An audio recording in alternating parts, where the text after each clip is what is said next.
कोल्हापूरमध्ये मुख्यमंत्री एकनाथ शिंदे यांची जाहीर सभा होणार आहे। संध्याकाळी 5 वाजता या सभेचं आयोजन करण्यात आलेलं आहे। कोल्हापूरच्या गांधी मैदानावर मुख्यमंत्र्यांची ही सभा होईल।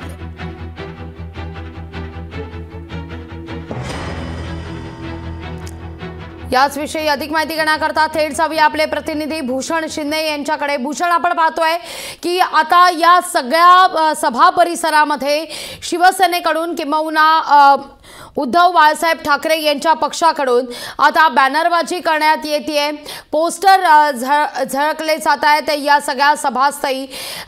तर संध्याकाळी 5 वाजता मुख्यमंत्र्यांची सुद्धा या ठिकाणी सभा होणार आहे। या सगळ्याचे पडसाद मुख्यमंत्र्यांच्या या सभेच्या माध्यमातून उमटण्याची दाट शक्यता वर्तवली जाते।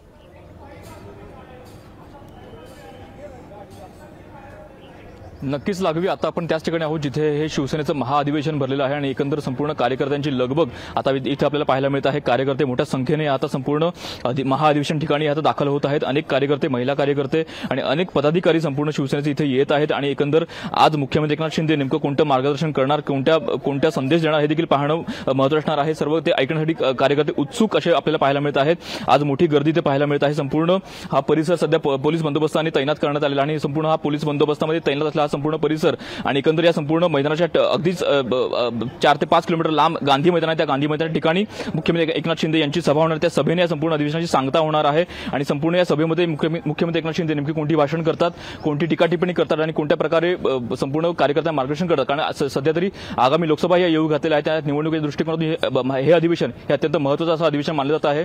त्यामुळे आगामी लोकसभा निवडणुकीच्या दृष्टीने हे संपूर्ण अधिवेशनामध्ये मुख्यमंत्री नेमक्या कोणत्या गोष्टी मांडतात किंवा कोणते ठराव मंजूर करतात देखील पाहणं महत्त्वाचं ठरणार आहे। लागवी, भूषण, धन्यवाद तुम्ही दिलेल्या एकूणाचे सविस्तर माहिती करता।